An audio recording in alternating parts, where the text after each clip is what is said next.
Gabriel. Eu. Gabriel Andion, quer falar? Gabriel Lisboa.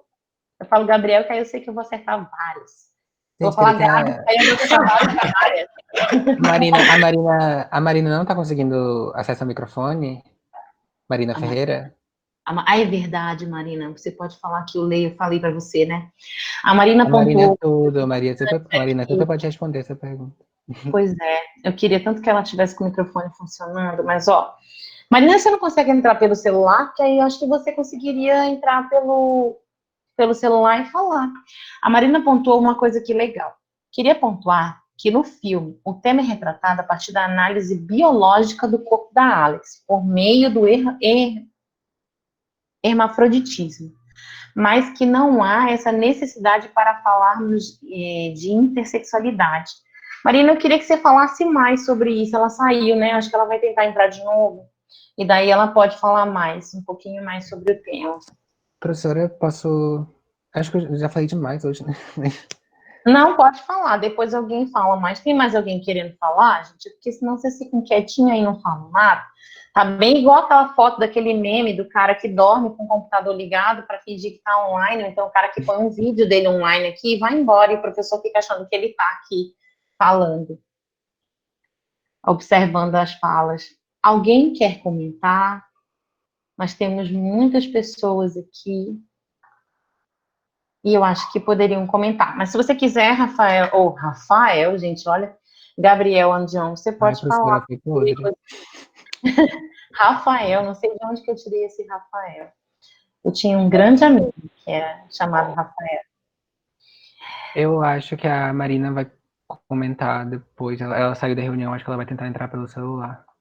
Mas você pode ir falando, enquanto ela não entra, você pode ir comentando. Que o Igor Zani explicou que é uma dúvida mesmo sobre as questões de gênero, porque ele não é a especialidade dele de trabalho. Então, se puder falar um pouquinho sobre essa questão, fica à vontade. Tá. Então, a questão do feminismo radical, ela é assim: o feminismo ele não tem uma só forma de pensar e não tem uma só vertente.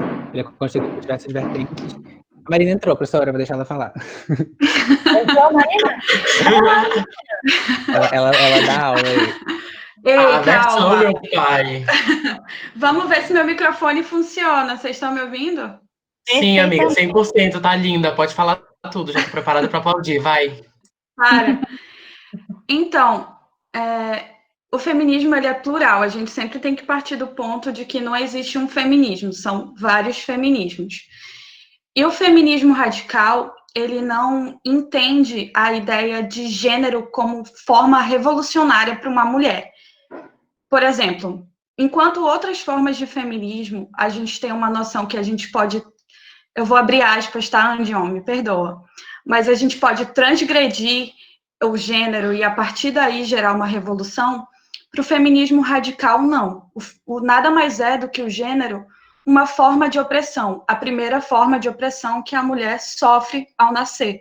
Porque a partir do momento em que tiram um ultrassom e verificam que nós somos eu vou abrir aspas de novo, mas é do sexo feminino, porque elas acreditam na ideia sexual do gênero. Quando descobrem que nós temos uma vagina, a partir daí, toda a nossa socialização é feita a partir da opressão. O gênero, ele nos oprime desde esse momento. E é por isso que as feministas radicais têm muito problema com transfeminismo, com o movimento trans, porque elas acham, uma parte delas, no caso, que você assumir uma posição de feminilidade sendo um homem é você ofender uma mulher. Porque, geralmente, uma frase do Lineker muito infeliz foi quando ele disse que ele era uma mulher porque ele passava batom e usava vestido. E isso não significa ser mulher. As feministas radicais batem nessa tecla de que a construção do gênero feminino, ela nada mais é do que opressão. Então, uma mulher que se identifica como trans ou como se identifica como não binária, sempre que vai falar o porquê dela ser trans, ela sempre reforça estereótipos do gênero feminino. Consegui explicar? Ainda tem dúvidas? eu acho que você poderia falar mais. Quando você fala que a construção do gênero feminino tem relação com a opressão, eu acho que isso é muito importante. Outro Tá, ponto que eu queria que você falasse, se você pudesse, era a própria noção de construção do feminino, né? Do que é o feminino. Seria muito legal se pudesse falar. eu achei que eu já estava falando demais, por isso que eu parei. Ah, não, fique à vontade. Mas é assim, quando a gente se percebe enquanto mulher, eu vou citar aqui a frase clássica, porque eu acho que vai eludificar melhor. Mas isso, as feministas radicais também acham que drag queens são abomináveis, porque elas performam uma feminilidade e elas fazem uma zoação dessa feminilidade, quando que essa feminilidade nada mais é do que uma opressão. Quando a gente nasce, tudo nos é determinado ao nascimento. Se a gente é mulher, a gente vai gostar de rosa, a gente vai ser delicada, a gente vai falar baixo, a gente vai fazer os serviços domésticos, a gente vai ser de um jeito muito específico. Enquanto você nasce do sexo masculino, você tem várias oportunidades, principalmente partindo do ponto de que o sexo masculino, ele só oprime o feminismo. Isso é um sexo feminino. Isso é um outro ponto também de muito debate que as feministas radicais têm, que o homem, enquanto homem no sentido biológico do termo, o homem com pênis, ele não sofre com o machismo, ele só reproduz o machismo e estigmatiza o feminino. Então, essas imposições são nos dadas ao nascer. Gostar de rosa, brincar de boneca. E essa caixa é uma caixa de opressão, porque nós mulheres somos plurais. E determinar isso como feminino, e aqui eu vou abrir um parêntese bem grande, porque eu estou lendo Origem da Família e da Propriedade Privada, do Engels, e ele fala principalmente que em algumas culturas, não necessariamente... Esse é denso, hein? Esse livro é denso, hein? É, bem denso. Em algumas culturas, o feminino, ele não é visto dessa forma. Ele não é visto como algo menor que o homem. Porque na nossa sociedade capitalista atual, a mulher nada mais é do que um servo do homem por conta do gênero. O gênero seria uma amarra de opressão. Acho que falei tudo. Mais alguma pergunta? Gabriel, completa. Eu vou já te perguntar mais, Marina. Oi. Vale, Gabriel. Eu e Marina já podemos conversar semana passada um pouco sobre algumas questões de construcionismo e questão de interseccionalidade e outras coisas. O pensamento feminista radical, ele é uma coisa que existe. Não adianta eu chegar aqui e criticar os pontos que eu discordo ou alguma fala eventual, porque ele vai continuar existindo. Agora, o que a gente tem que ter cuidado, eu acho, e eu pelo menos sinto que a Marina tem esse cuidado quando ela vai falar, é em selecionar o que é e o que não é válido para a criação de um projeto político com base nas diversas vertentes que se tem disponível para falar de feminismo.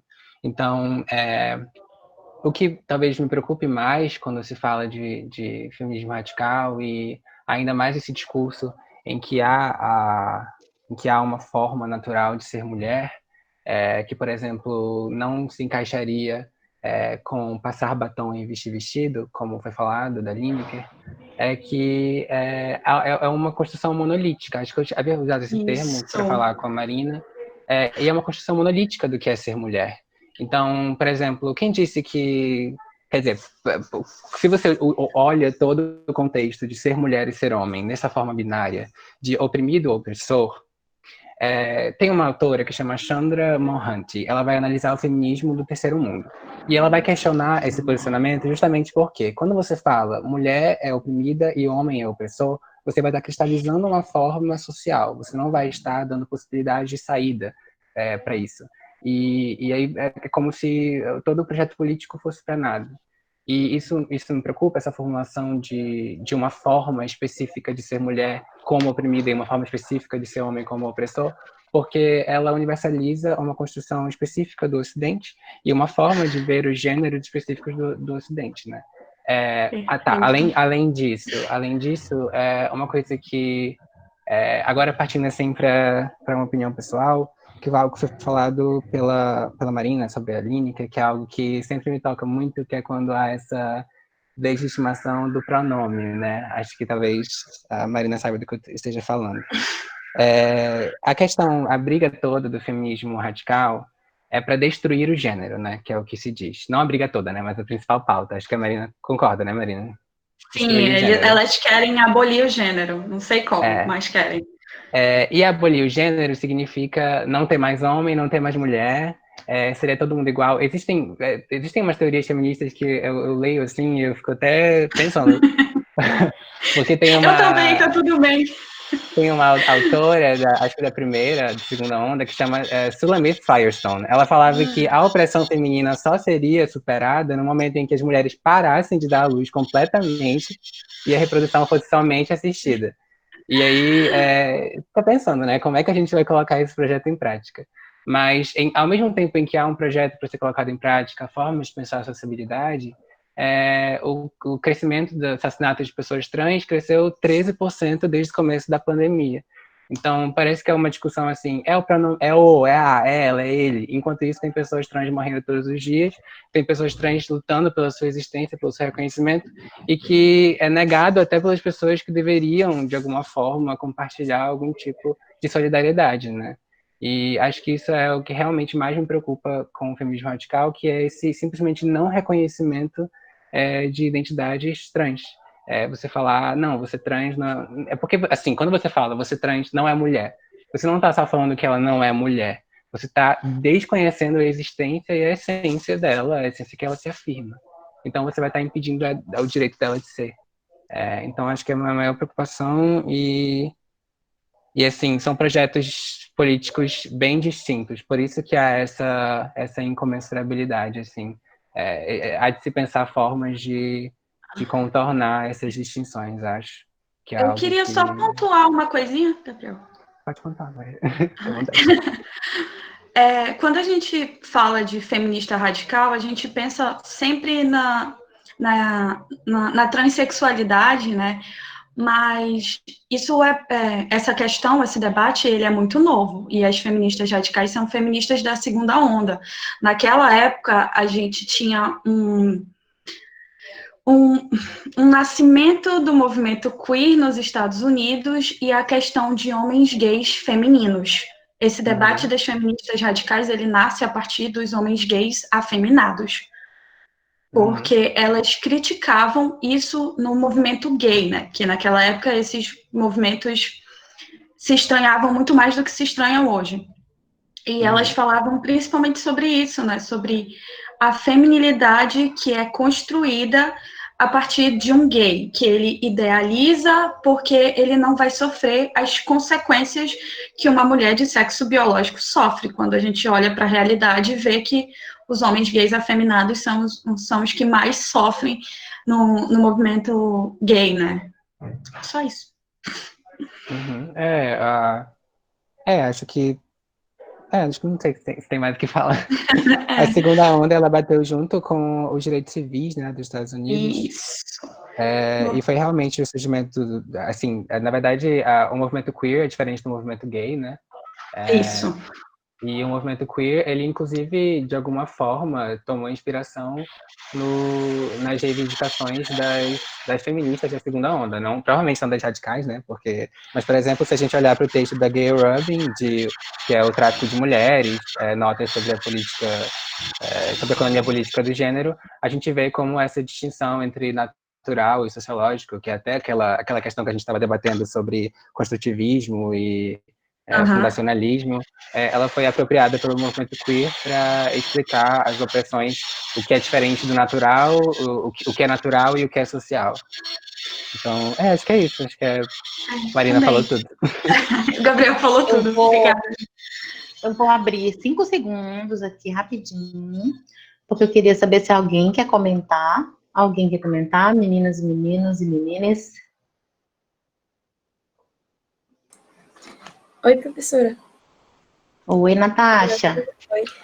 Desculpa, eu não pretendo falar muito sobre isso, porque eu tô meio mal também, tô com dor de cabeça, mas só queria pontuar que, além do problema em relação às mulheres trans, tem um vídeo muito bom que o Jonas, esqueci o sobrenome dele, Jonas, pesquisei no YouTube, é um homem trans.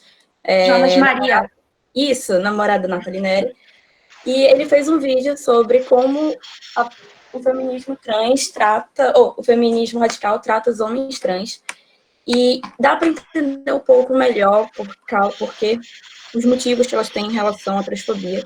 Elas acreditam que, basicamente, os homens sempre estão em posição de superioridade em relação às mulheres, independente de serem homens trans ou mulheres trans. Então, se a mulher trans que nasce com sexo biológico masculino, ela ainda vai estar continuando superior às outras mulheres, justamente por causa desse fator, né?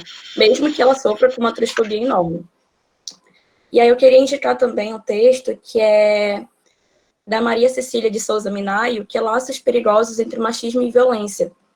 Porque desde o meu início do PIBIC, muitas feministas acham que os homens não sofrem com machismo. Eu entendo esse lado, mas como eu li esse texto já no início do meu PIBIC, acho muito importante ressaltar porque ela trata como que o machismo afeta diretamente na saúde dos homens. Então, ela expõe como o machismo faz com que a maioria dos homens vá para o caminho das drogas, para os assaltos, como eles estão muito mais inseridos no mundo da criminalidade do que as mulheres, e como isso está relacionado com o papel de homem viril. Só isso mesmo. Muito legal, Natasha. Eu vou só ler o que está escrito aqui, tá? A Marcele perguntou o seguinte: eu tenho uma pergunta. Na parte sobre transexualidade e feminismo radical, por que as feministas radicais criticam os sexuais? Eu acho que são transexuais, né, Marcele, que você quis dizer? Eu acho que foi contemplada a tua pergunta, né, com que a Marina e o Gabriel Andion explicaram. Aí você me responde aqui. Isso, beleza, então. O Valber comentou que interessante observar como os tribunais discutiram essa questão. Tem uma consulta sobre cotas de gênero para candidaturas no TSE, já passo o número do acordo. Aí eu já digo, Gabriel Andion, que você está trabalhando algumas dessas questões, podia conversar com o Valber sobre essa, para ver essa fundamentação dessas cotas para candidatura, né? Que de repente pode ter alguma coisa que você aproveite na sua discussão de cotas para a universidade, né? De pessoas trans. Posso ver com ele? Ele vai mandar o número Beleza. agora. Perfeito. Eu mandei para vocês o texto do Arco Sexto, que seria legal para vocês lerem e discutirem um pouco, lembrando que o texto é antigo, ele é de 1978, tá? Onde Perry Clastres escreveu sobre o tema. O livro é A Sociedade contra o Estado, que ele escreve, né? E ele conta todo o processo da sociedade que ele está estudando. Gente, eu esqueci o nome, vocês me perdoem, mas vocês vão ler. É porque eu li esse texto, eu estava na graduação ainda, faz muito tempo. É um texto que eu quero passar para os alunos de antropologia jurídica do próximo ano. Eu não passei para vocês, mas por falta de tempo. E eu acho que seria um texto legal para vocês lerem. O meu professor Fernando Dantas que passou para a gente quando nós estudamos Direitos dos Povos Indígenas, e a professora Andrea Borg, quando estudamos antropologia jurídica com ela. Então, eu acho que seria interessante de ler, e aí deixei para vocês. Eu queria que vocês falassem, que assim, quando vocês falam sobre a questão de gênero, de sexualidade, vocês acham que a gente já sabe de tudo, né? E todo mundo aqui já sabe de todos os conceitos. Aí fala, o feminismo da primeira onda, da segunda onda, da terceira onda, todo mundo aqui sabe o que é isso, gente? Alguém tem dúvidas sobre isso? Pode escrever no chat se quiser, pode falar se quiser. Não sei se eu espero, se fica silêncio. Eu queria que explicassem, muita dúvida, Pamela, Ana Beatriz, Igor, Yasmin, Laura, a Marcele. A Marcele fala sobre feminismo, não, mas o resto falou. Então, eu queria que vocês explicassem para a gente, vocês que estão trabalhando com essa área específica, o que seriam essas ondas do feminismo, e o Gabriel pudesse falar um pouquinho dessa teoria queer para a gente, para compreender, que vocês falam de muitas teorias que são bem complexas, muito novas, e que nós do direito, especialmente a gente da velha guarda, a gente não tem acesso a esse tipo de temas, de debates, nem se discutia na minha época de faculdade, isso era muito raro falar sobre registros de nascimento de pessoas intersexuais, a gente nem sabia desse termo, ou, no máximo, discutir um pouco sobre pessoas trans, sobre pessoas homossexuais, então, o máximo a gente discutia sobre isso. Então, acho que seria legal para vocês atualizarem a gente. Tá todo mundo querendo ler o PIBIC do Gabriel, é verdade, Gabriela, tá todo mundo querendo ler o PIBIC do Gabriel. E eu acho que seria interessante. A Natasha também estudou no PIBIC dela sobre a história do feminismo no Brasil. Então, seria legal vocês falarem um pouquinho para a gente o que são essas ondas e o que é a teoria queer. Pode ser de uma maneira mais sucinta, não se preocupem com os preciosismos teóricos, fico aqui a ressalva desde já, porque todas as formas que a gente tem encontrado de falar, a forma de falar já é uma dificuldade, porque a nossa própria língua é construída de uma maneira binária, né? Então, a forma como a gente é educado, a forma como a gente fala, ela já traz esses gafes aí que a gente, por desconhecimento, comete. Então, seria legal vocês atualizarem a gente sobre isso. Vocês podem começar, fiquem à vontade. Marina, Gabriel, Natasha, a Isa, não sei se está aí com a Laura, que também estudam essa temática. Acho que seria legal vocês falarem para a gente um pouquinho, para atualizar todo mundo nessa temática. Eu vou falar depois das meninas, que elas falarem sobre... Acho que é melhor elas falarem sobre as ondas do feminismo, eu falo sobre a teoria queer. Perfeito, então.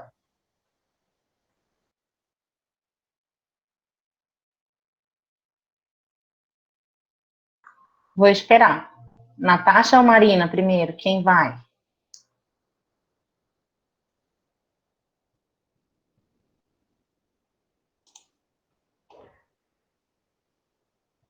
Vocês estão me ouvindo? Eu tive um problema aqui no meu microfone. Estamos te ouvindo agora. Tá.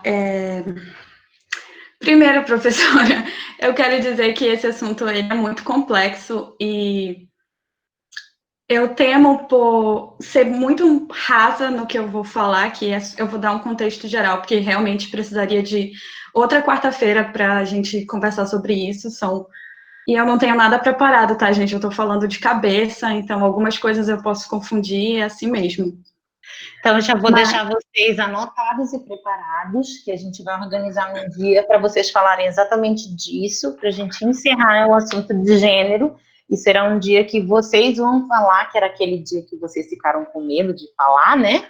Sobre gênero, ai, não, a gente não pode falar sobre isso, porque a gente está só começando, então vocês estão vendo aí a repercussão do só começando de vocês, né?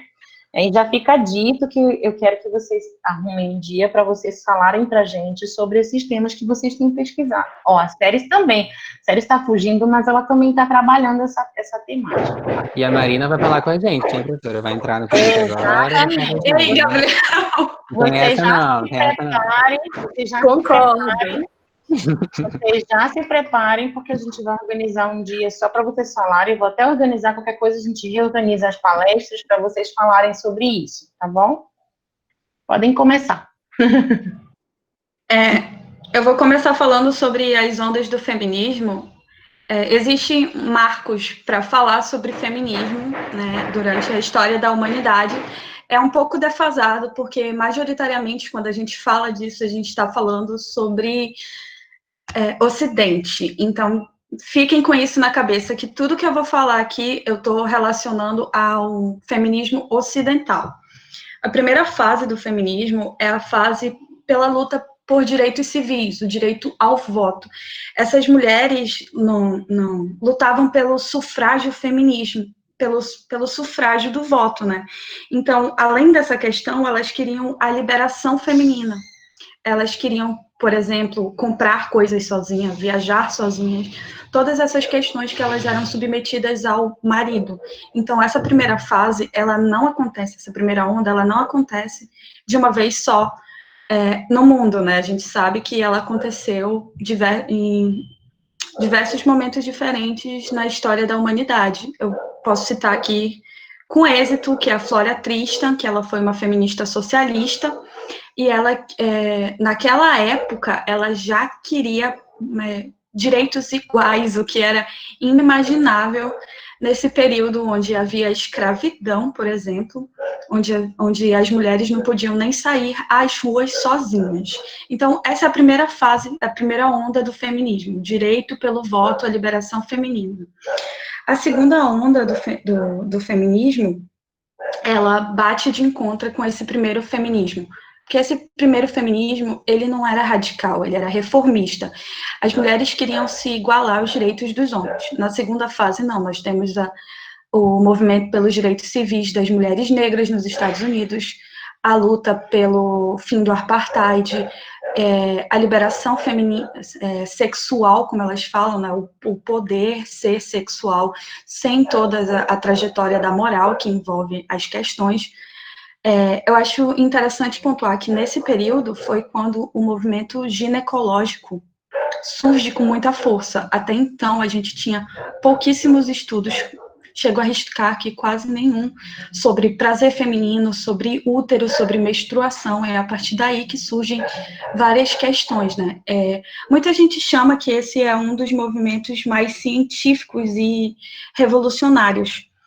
Nesse movimento, eu quero pontuar dois feminismos que são muito importantes, o feminismo negro e o feminismo radical. O feminismo radical eu já falei, mas o feminismo negro ele foi muito importante porque ele falava exatamente a questão de que, na primeira onda, a gente tinha mulheres brancas lutando pelo seu voto, lutando por poder trabalhar, enquanto as mulheres negras não eram nem consideradas seres humanos, já trabalhavam desde a origem do mundo, né? Elas foram escravizadas nos Estados Unidos, né?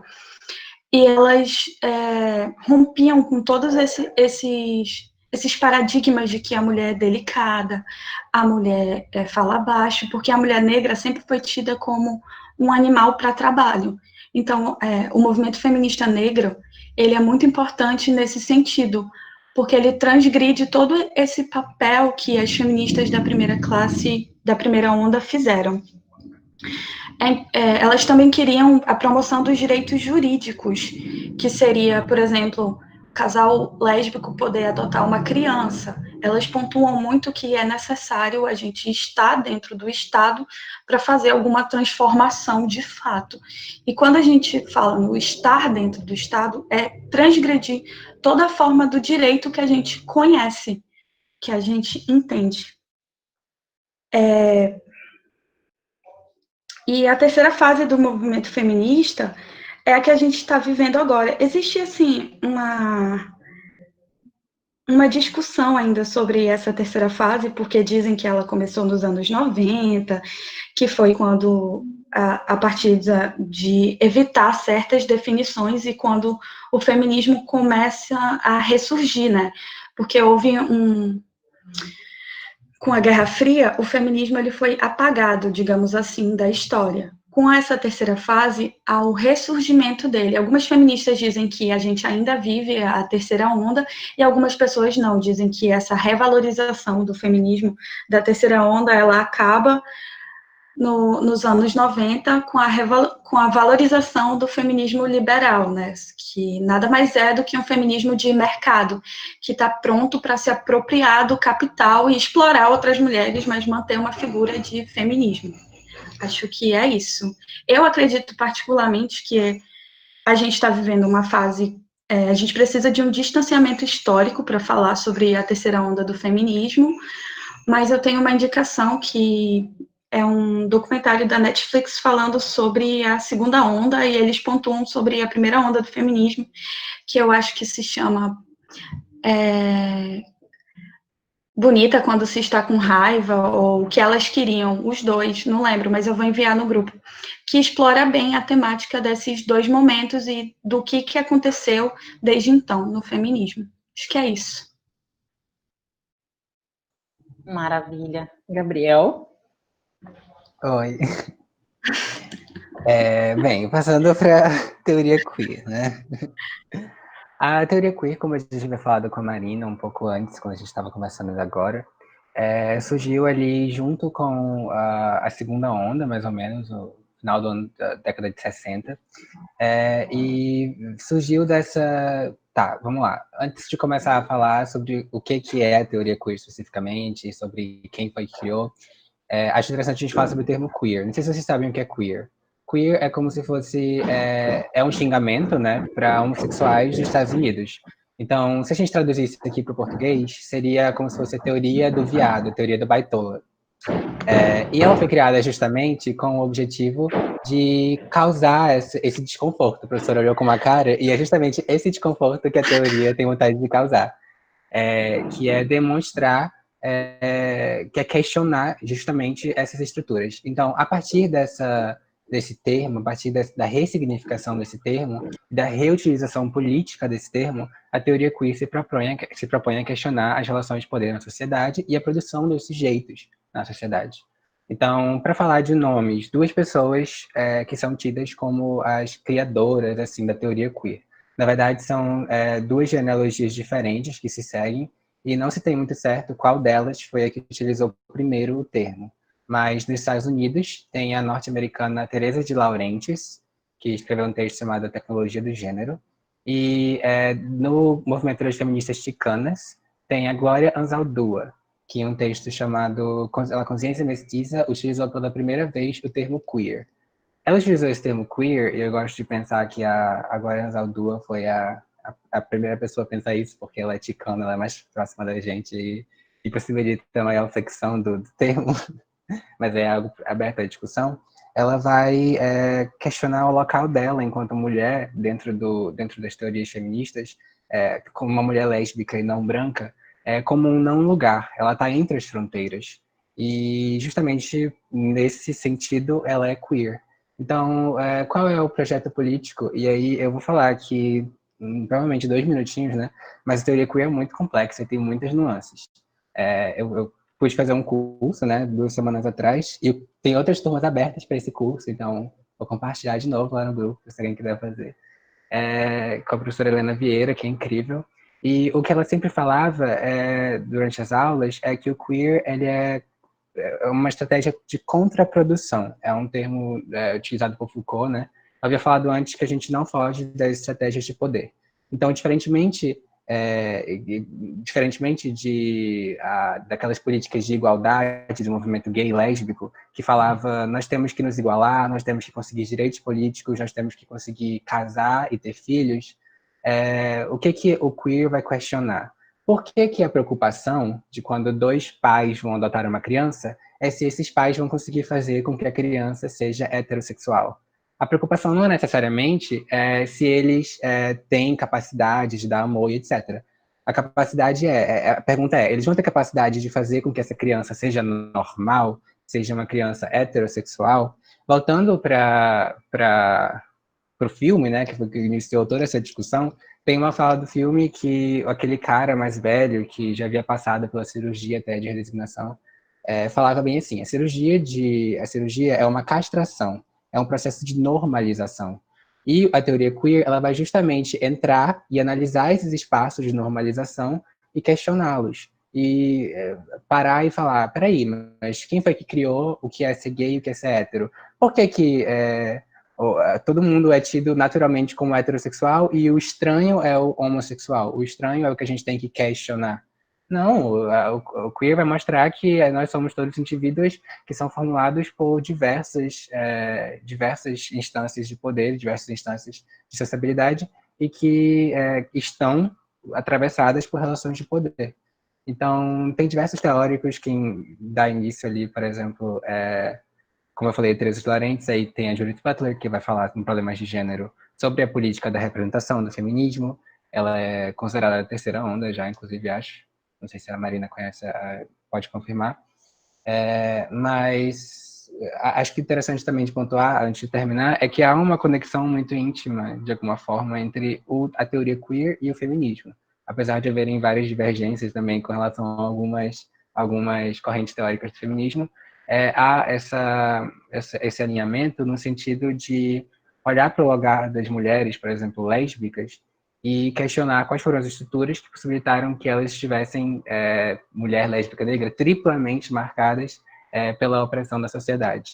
Então, acho que é isso, de forma bem resumida.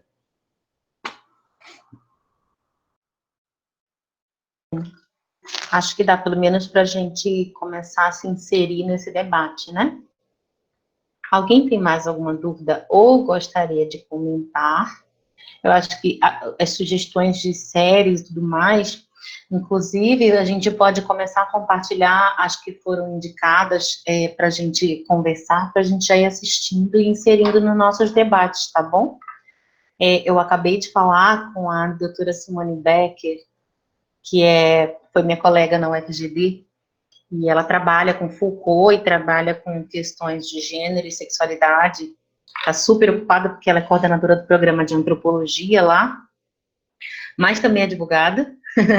Então, eu acho que vai ser muito legal. Ela disse que a partir da segunda metade de junho, ela está com disponibilidade, pode conversar com a gente. E aí eu vou trazer mais uma pessoa para falar com a gente sobre isso. Eu tenho certeza que vocês vão se apaixonar por ela, porque ela é uma pessoa incrível, extremamente fora dos padrões que a gente está acostumado a ver, e uma pessoa muito, muito inteligente, muito culta, e, enfim, é uma pessoa que eu admiro muito, uma pessoa que sempre, dentro do coletivo de mulheres, eu sempre vi ela ter uma participação muito atuante, então acho que vai ser legal.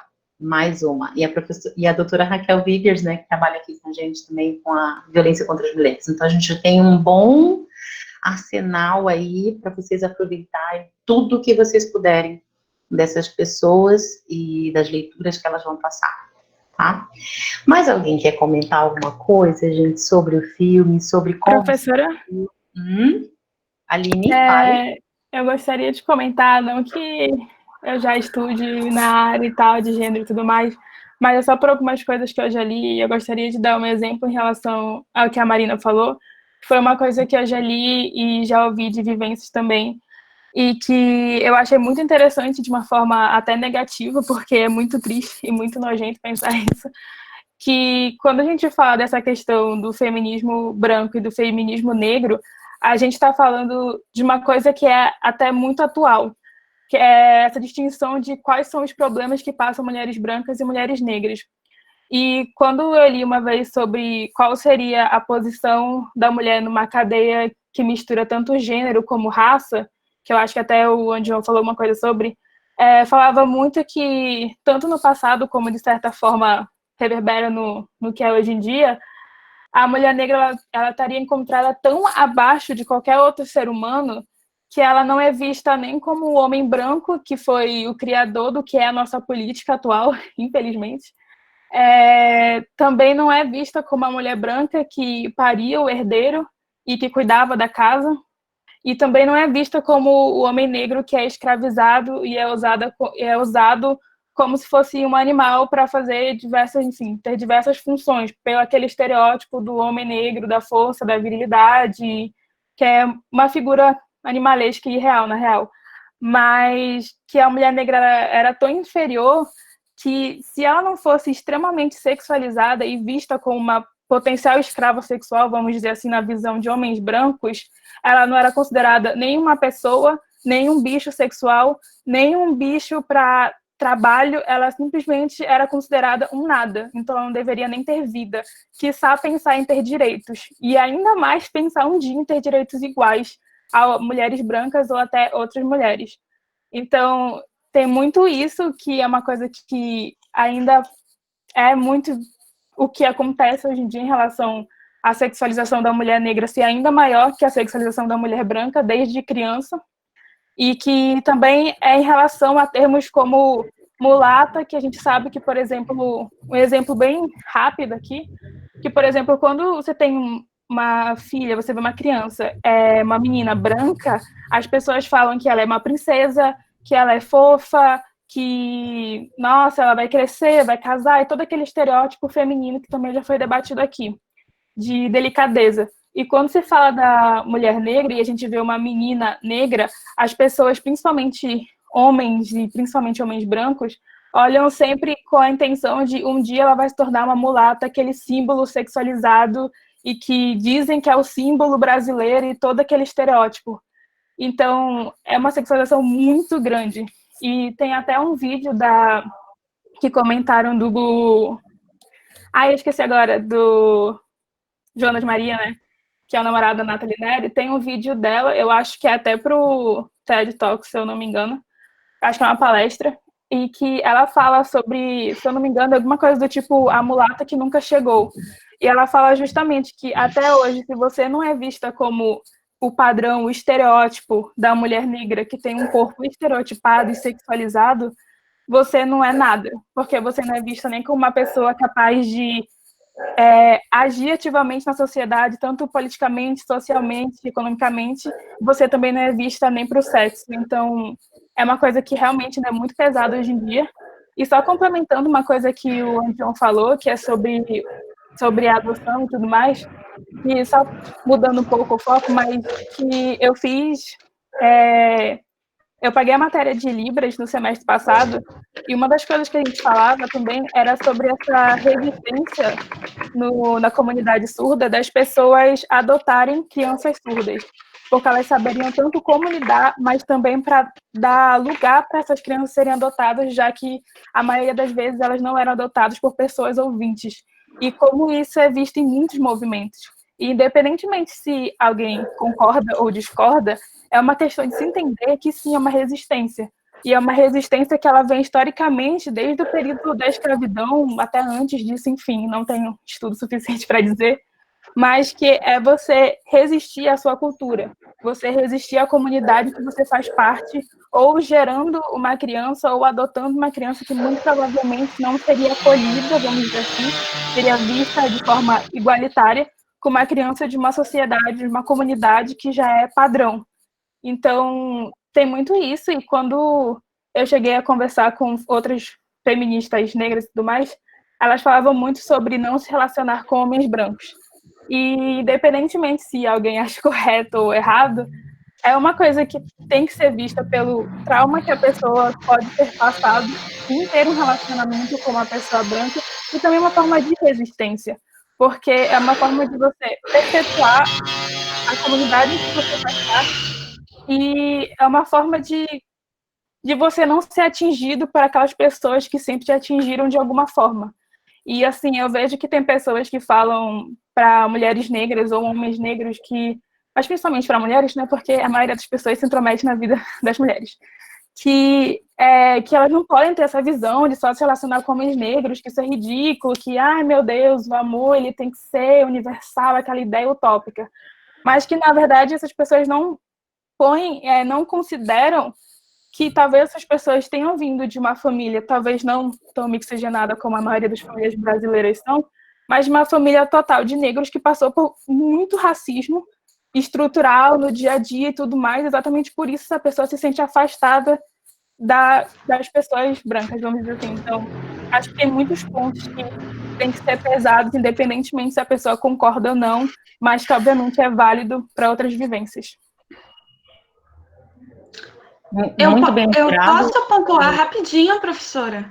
Claro, sem problema, fica à vontade. Existe toda uma revalorização do movimento negro agora, desde 2008 para cá.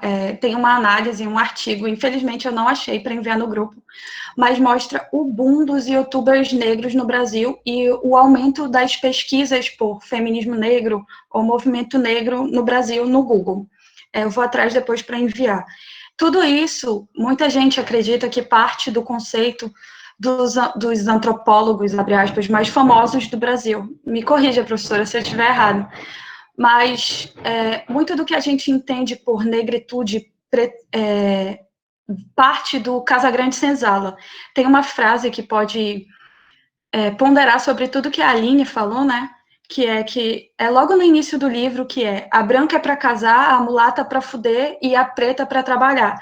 E ele aborda basicamente o livro todo sobre essa questão de dividir as mulheres nesses patamares. Então, o feminismo negro, ele vem com essa revalorização para lutar contra esse tipo de opressão, entendeu? Muitas vezes a gente vê o feminismo negro falando sobre a resistência da maternidade, que é algo que as feministas brancas atualmente já não gostam de falar. Elas acham que a maternidade é uma forma de opressão feminina também. Mas para uma mulher negra, aqui no Brasil, a cada 23 minutos, um jovem negro é morto pela polícia. Então, a gente tem que sempre pensar que o feminismo negro, ele ainda está em construção, e muito do que a gente tem do feminismo negro, ele bebeu das fontes dos Estados Unidos, onde não houve essa miscigenação. Principalmente aqui na região norte, a gente tem o conceito da mulher cabocla. A cabocla, ela é ou não é negra? Quem é visto como negro? Se algum caboclo daqui for para o Sudeste, ele vai ser visto como negro, ele vai ser visto como indígena. Então, ainda existem muitos debates em aberto dentro do movimento negro, formas de resistência, como só se relacionar com pessoas pretas e negras, também é visto dessa forma. E eu só queria dizer isso mesmo, que existe todo um conceito que foi criado pelo Homem Cordial, os livros do Sérgio Buarque de Holanda, sobre a mulher, a preta e a negra no Brasil. Era isso. Excelente. Eu ia comentar também a respeito desse livro, Marina. Muito bom você lembrar. Mais alguém? Pode. Quem é? Natasha? Natasha. Quanto ao feminismo negro e feminismo no geral, infelizmente até hoje, né, o feminismo ele é majoritariamente branco, como a Marina disse, só nos últimos anos que está tendo essa ascendência do feminismo negro. Mas eu queria falar sobre a primeira onda, que eu li em um livro recentemente, uma frase que, tipo, me pegou muito, porque tenho conversado bastante com as séries, a minha dupla do PIBIC, justamente sobre isso, como o feminismo, na maioria dos livros, eles nem citam as mulheres negras, eles tratam o feminismo, a questão da mulher de uma forma universal, achando que vai englobar todas elas, mas, na verdade, acaba por excluir, porque não tem como a gente negar que as mulheres negras têm outras necessidades das mulheres brancas. Isso em diversas áreas que, tipo, a Aline pode citar muito melhor do que eu, mas eu queria citar essa frase que ela colocou, que a primeira onda do feminismo, ela foi majoritariamente branca, tipo, quase completamente. E ela fala o seguinte: embora na prática essas mulheres fossem subordinadas de seus maridos aos pais, elas não eram propriedade institucional e jurídica deles, como era o caso das mulheres negras estadunidenses, estas tratadas pelo Estado como bem jurídico, como coisa. Enquanto as mulheres brancas estavam lutando por direito de participação política e econômica, as mulheres negras estavam lutando para serem reconhecidas como seres humanos. E por isso que a gente vê até hoje, quando você conversa em algum debate feminista, muitas mulheres que ainda estão presas no feminismo liberal ou não têm muito conhecimento sobre a parte mais crítica, elas perguntam, mas por que a gente vai separar as mulheres? Somos todas mulheres, não tem por que ficar separando por cor. Mas justamente por isso, porque desde o início do movimento, já era separado, e já tinha outras questões, a gente não abarcava as mulheres negras, e por isso que hoje em dia a gente precisa conversar sobre isso.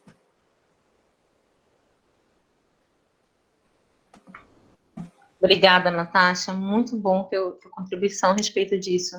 Foi as séries. Mais alguém quer comentar alguma coisa?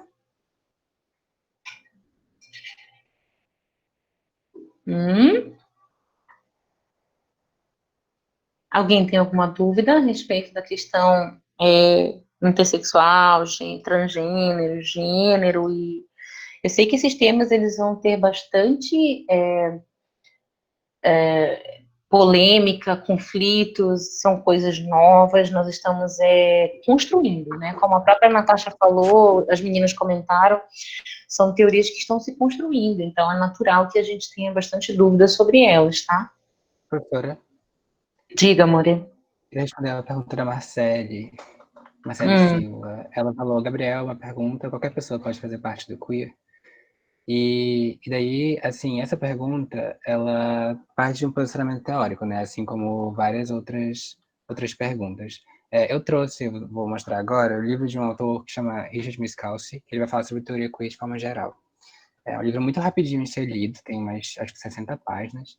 E tá marcado feio, assim, porque eu tive que marcar no computador, desculpa. Mas a intenção é boa.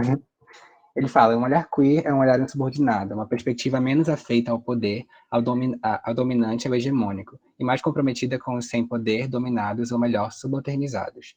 Na esfera da sexualidade e do desejo, a maior parte do que é reconhecido socialmente como discurso autorizado a falar é produzido dentro de uma epistemologia dominante, criada sob essa suposta cientificidade que pouco difere de um compromisso com a ordem e o poder.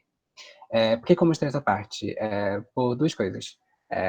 Dentro da argumentação que ele vai fazer nesse livro, ele vai demonstrar como o queer é muito menos uma questão de identidade, se você pode ou não ser queer, ou se você vai ter uma postura queer com relação às suas análises, à forma de ver o mundo, a sua apresentação enquanto uma pessoa pensante que vai construir a sua visão de mundo. Então, o queer, ele não é necessariamente uma identidade, você não necessariamente faz parte do queer. Você adota uma visão queer e você utiliza do queer para compreender os fenômenos sociais, para criticar os fenômenos sociais e para proporcionar, sugerir formas de destruir esses, ou contraproduzir essas estruturas de poder que trabalham em prol da normalização e da exclusão dos objetos. Então, a resposta é, de certa forma, sim. Uma pessoa hétero pode ter, não sei se eu estou falando de uma pessoa hétero, qualquer pessoa pode ter um olhar queer sobre as coisas. Muito bom. Feliz de saber disso. Mas alguém tem algum comentário, dúvida?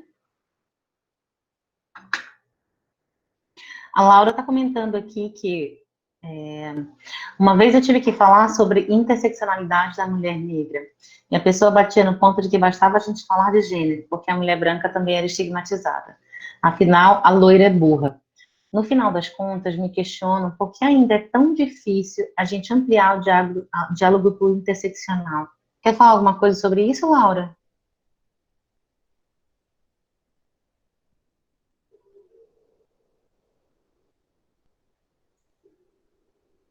Um segundo, sem problema. Dois segundos também. Tá sem microfone? Professora, rapidão, Oi, antes que a Laura fale, rapidão. Só queria retificar que quando eu falei mais sobre o relacionamento heteroafetivo entre uma mulher negra e um homem branco, era só porque era um debate que estava em questão nesse grupo que eu estava e que também falava sobre o peso do machismo em um relacionamento hétero, mas, enfim, a questão do relacionamento entre uma pessoa negra e uma pessoa branca abrange qualquer duas pessoas ou mais, só para deixar claro aqui. Não foi a intenção de excluir nenhum relacionamento, não. Uma coisa... já tá aí? Ótimo. Eu ia só comentar que é uma coisa muito importante que a gente preste atenção, que é um ponto que eu estou querendo abrir para a gente começar a discutir, que é a questão de racismo, questão da raça.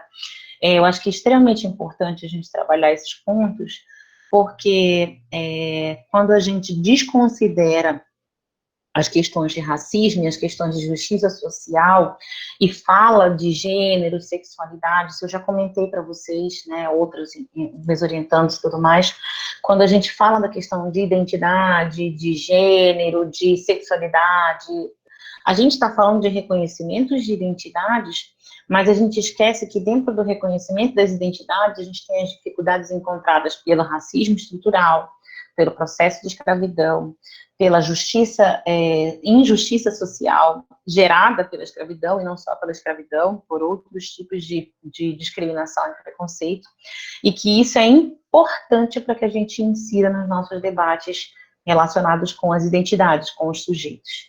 Isso é extremamente importante, um debate sobre sujeitos e identidades que não considera as questões estruturais,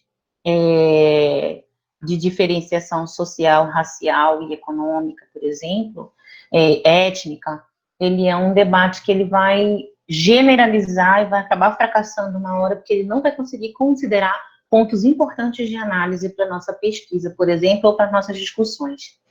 Pode começar, Laurinha, fica à vontade.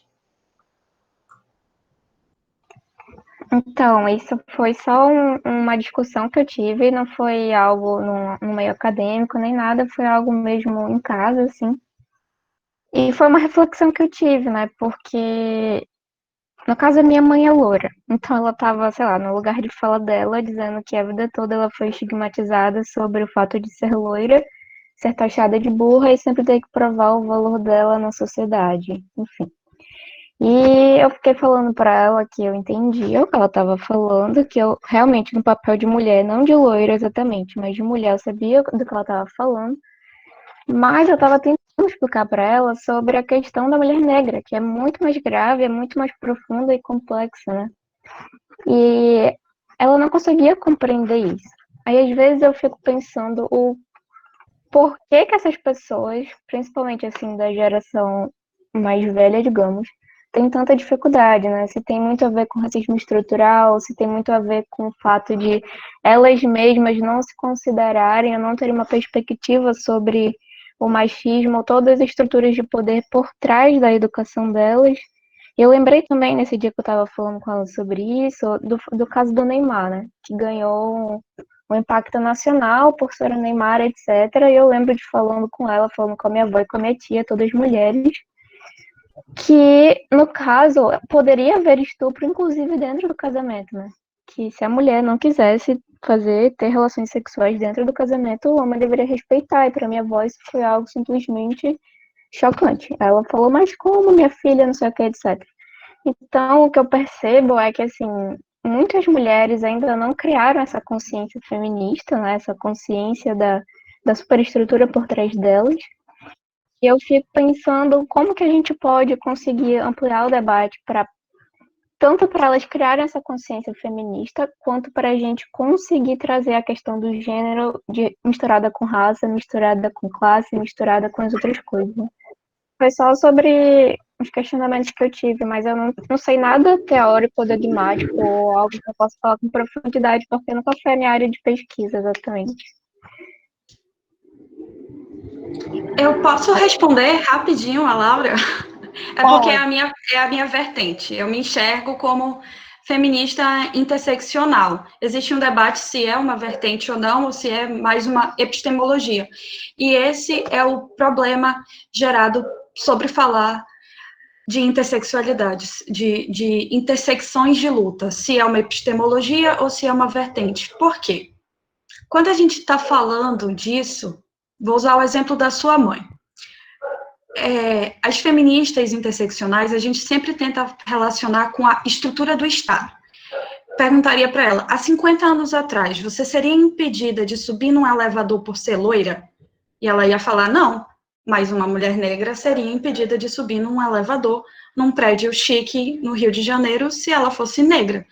Não precisava nem ser uma preta retinta, bastava ser negra, um padrão desviante do branco já era suficiente para ela não entrar num elevador. Eu vou recomendar um livro que eu sempre falo bastante, que é Classe, Raça e Gênero, da Angela Davis. Eu acho que ela é um grande expoente do feminismo interseccional, e ela retrata exatamente isso, que falar sobre feminismo interseccional não é falar sobre uma vertente, ou sobre um posicionamento, ou sobre uma teoria. É você ser revolucionário, é você entender a sociedade enquanto um mecanismo de opressão. Cada grupo social existe na sua contemplação de opressão, basicamente isso. Só que a opressão, ela não é igual para todo mundo. A gente está vendo agora no Brasil, por exemplo, uma forte onda, no Brasil não, no Amazonas, uma forte onda de xenofobia. E, para quem não sabe, agora o centro de Manaus está contando com muitas imigrantes se prostituindo. E uma das matérias que está saindo nesses jornais de 25 centavos é a falta de higiene delas. E é basicamente sobre isso, porque a imigrante ela é vista como suja, ela é vista como algo muito ruim para a sociedade nesse momento, entendeu? Até porque ela está aqui usurpando um dinheiro que, em tese, não seria dela, está usando as nossas estruturas do Estado. e tudo isso. Então, quando a gente fala de feminismo interseccional, existe essa dificuldade, principalmente por a gente não saber se ele de fato é um feminismo ou se de fato ele é só uma forma de atuação. Ainda há esse debate. Para falar de feminismo nesse ponto, relacionar, mostrar para alguém, eu indico muito o Estatuto da Mulher Casada, né, que lá fica muito nítido. Existe um artigo também sobre direito e posse, direito e feminismo, que o nosso Código Civil é muito recente, então trata principalmente como a mulher era vista como propriedade no Código Civil anterior, e como a mulher negra não era nem vista como propriedade, ela era vista como um bem fático.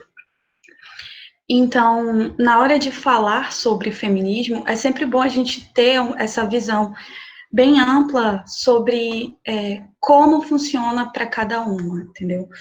Em Parintins, a gente tem um grupo expoente muito forte de tradição japonesa. E eu fiquei chocada quando eu fui para lá, porque eu percebi muito fortemente que algumas dessas japonesas, elas eram extremamente sexualizadas, muito jovens, entendeu? 11, 12 anos, elas eram vistas, toda mulher é sexualizada jovem, mas elas, em específico, tinham o caráter do exótico. Então, analisar a sociedade enquanto estruturante, eu acho que é o principal ponto, sabe? E sempre ter esses exemplos mais práticos. Indico todos os livros da Angela Davis, indico os livros da Bell Hooks, são muito bons para falar sobre feminismo interseccional, apesar do que as duas não se batem, digamos assim, nas suas teorias. E é basicamente isso, a estrutura de opressão, ela existe, mas ela é desigual. E assim, conflito geracional sempre vai existir. A minha mãe, por exemplo, já tivemos vários embates, eu dei o Caliban e a Bruxa para ela e ela passou, sei lá, umas 2 semanas falando que o livro era radical demais e hoje em dia é um dos livros favoritos dela. Então a gente precisa ganhar com a fala, sabe? Você não vai dizer uma vez e a sua mãe vai entender, o meu pai vai entender. A gente precisa falar várias e várias vezes, assumir uma postura de que aquela pessoa ela foi socializada de outro jeito. Então a gente precisa fazer ela entender, confrontar ela com os próprios dados. Eu sempre falo que quando eu vou falar sobre feminismo, eu nunca explico nada para ninguém. Eu deixo a pessoa pensar por ela mesma. Mesmo que ela pense algo totalmente errado e daqui a 2 meses eu vá conversar de novo com ela, entendeu? E isso vem muito das teorias da Angela Davis. Tem várias palestras dela no YouTube da Boitempo, que eu também recomendo, tudo traduzido bonitinho. E é isso. Acho que eu compartilhei certo, não sei se eu compartilhei certo, Marina, mas eu compartilhei o livro aqui, aí você vê se é esse mesmo, e eu estou pedindo para o pessoal da comunicação pegar os links de livros que foram compartilhados, nomes de livros, e jogar no grupo oficial, para todo mundo ter acesso, o pessoal que não está aqui nessa reunião, ter acesso também a esses livros, tá bom? Perfeito.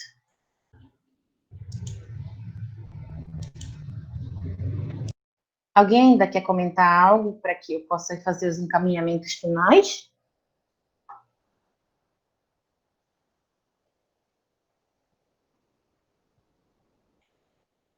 Alguém ainda tem dúvida? Bom, eu vou organizar, então, um dia. Eu não sei se vocês têm disponibilidade no sábado. Aí é o pessoal do grupo que está trabalhando com gênero e com sexualidade, para a gente falar, colocar vocês para antes, para não ter que esperar. Como dia 27 e dia 3 e dia 10, a gente tem 3 palestras seguidas, poderia ser num sábado, e vocês poderiam escolher qual dia seria mais fácil para vocês. E aí, a gente poderia fechar esse sábado para que vocês pudessem falar para a gente sobre essa questão do feminismo, da questão do gênero, a questão de sexualidade e tudo mais. E aí vocês podem me dizer um desses sábados, se vocês querem esse sábado já agora, ou se vocês querem no próximo sábado, dia 30, depois da fala do César Baldi, que eu acho que é uma coisa que é interessante e é importante para que quem não trabalha com essas temáticas possa também aproveitar os nossos debates, esse debate que a gente vem trazendo. Aí vocês verifiquem, o Gabriel Andion e a Marina, eu posso deixar vocês responsáveis para ver se todo mundo pode num desses dias e vocês me passam e a gente organiza? O que vocês acham?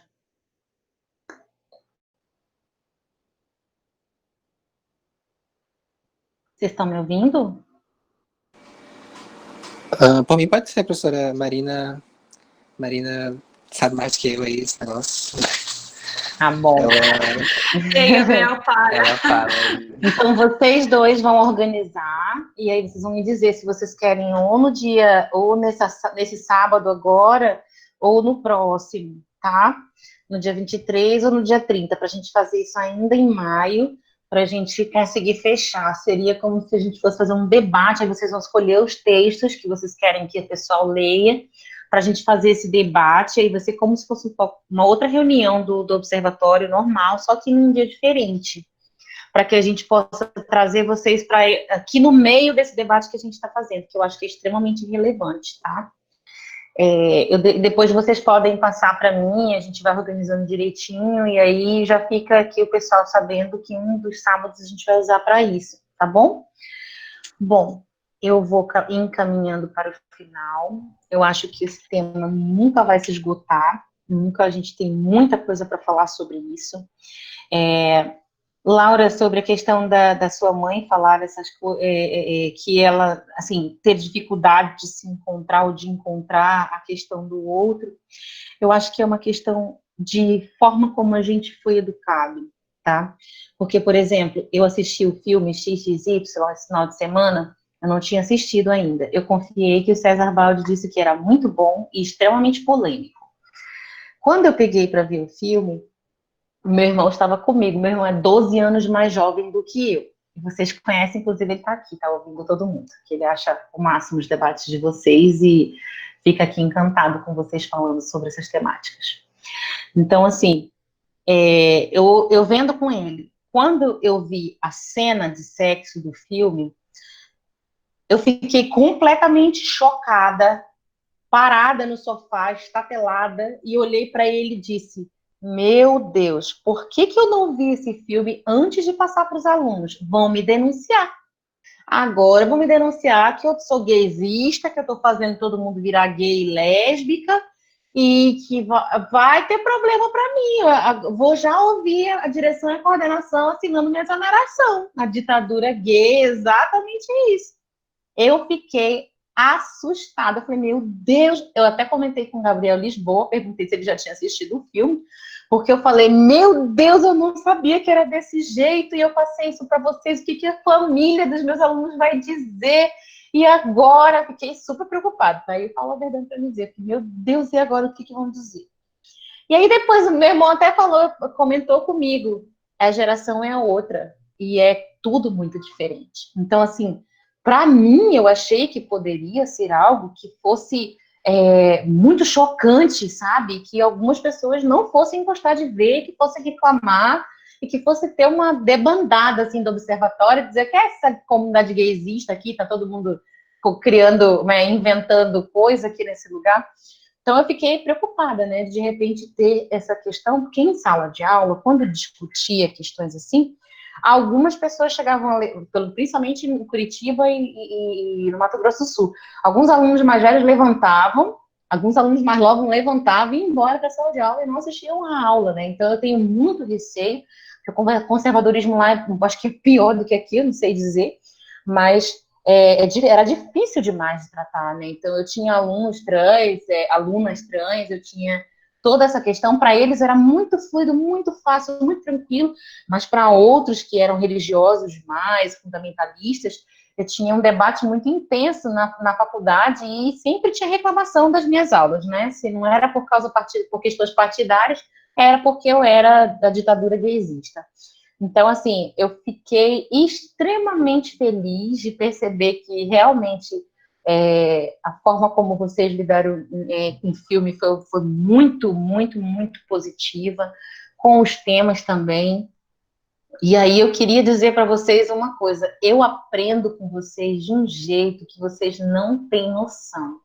Eu estou aqui, eu fecho o áudio e o vídeo porque eu fico falando aqui para o meu irmão, meu Deus, como eles são maravilhosos, como pode, eu sou muito sortuda de ter pessoas como vocês no meu grupo. E eu fico, assim, extremamente feliz mesmo de ver os comentários de vocês, de ver como vocês têm trabalhado essas temáticas, como eu aprendo com vocês, como a gente vai crescendo como um ser humano, porque não é fácil discutir esses temas não são bem aceitos em todos os lugares, esses temas não são bem vistos. Nós vivemos uma onda de conservadorismo extremamente prejudicial, doente, triste mesmo.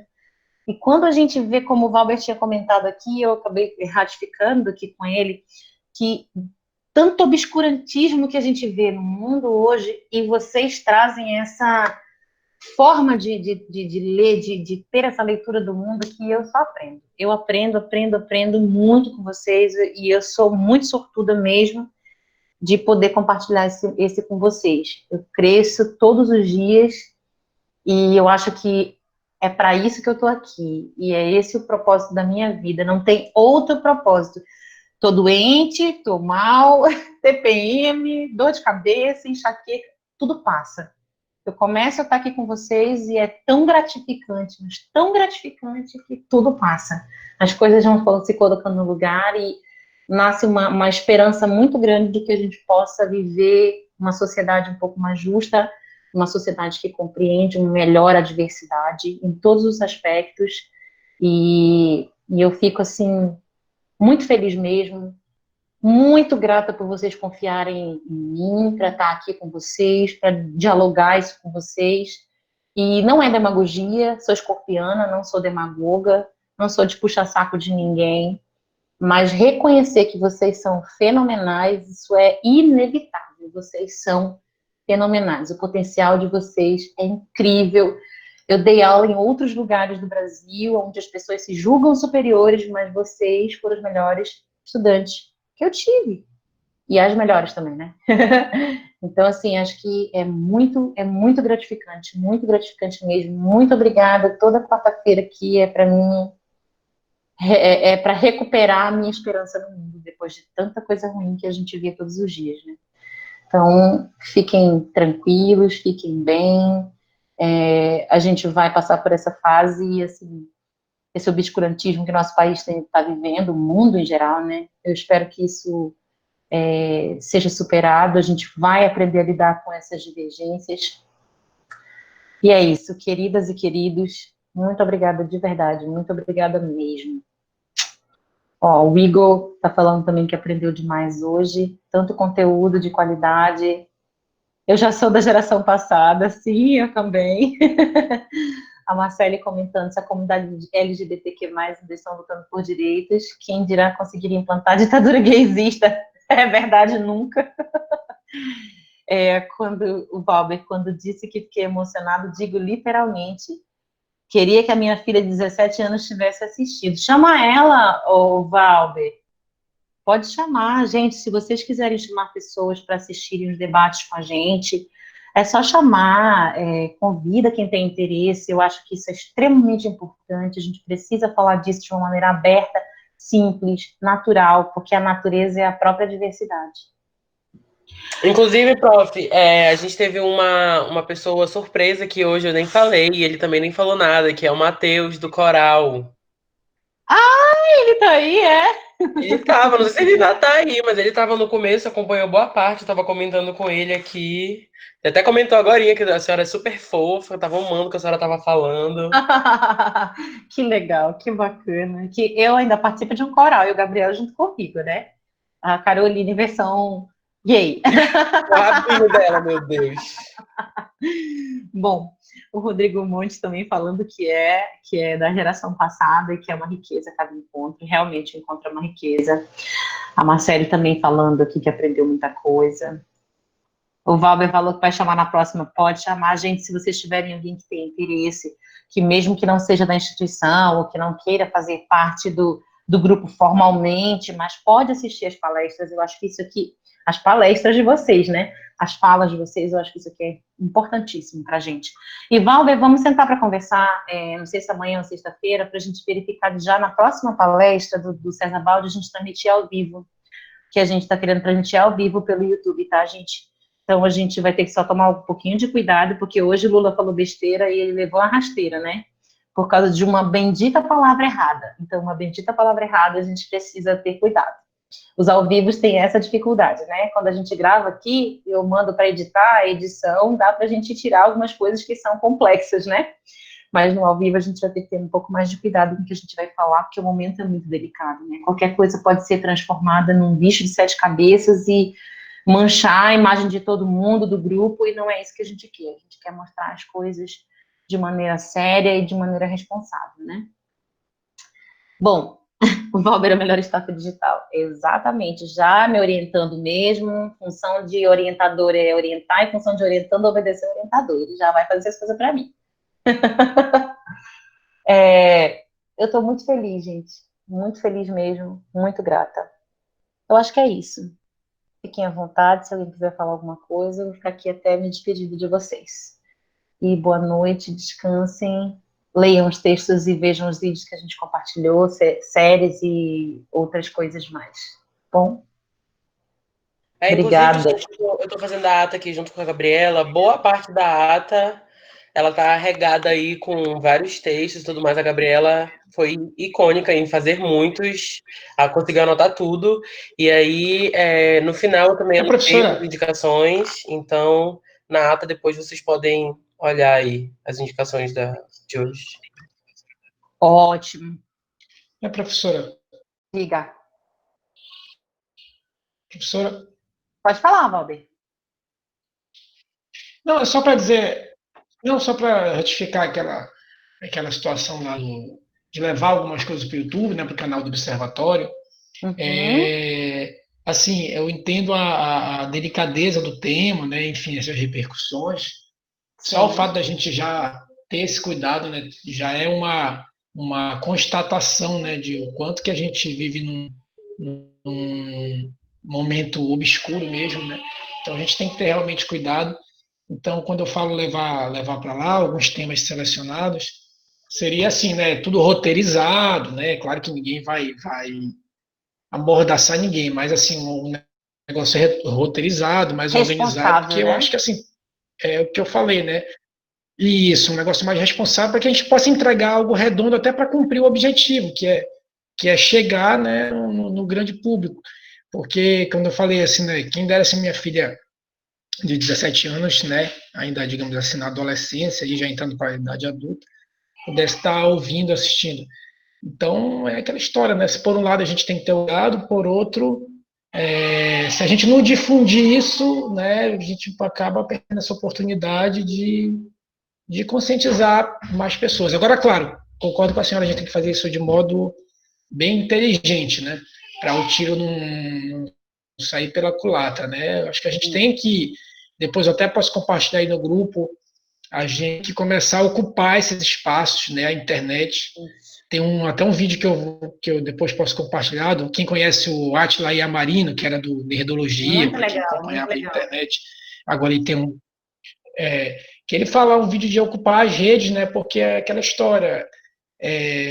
Tem muita coisa ruim lá, né? Então é como se fosse ele até fazer a comparação do xixi na piscina, né? Quando tem o xixi na piscina, você não consegue tirar de lá. O máximo que você faz é diluir. Então, acho que a gente pode começar a diluir com bons conteúdos. E por hoje aqui ficou evidente que a gente tem muito a contribuir. Vi que tem muita gente boa para contribuir. É isso aí. Obrigado mais uma vez. Nada, eu que agradeço, querido. Agradeço todas e todos vocês.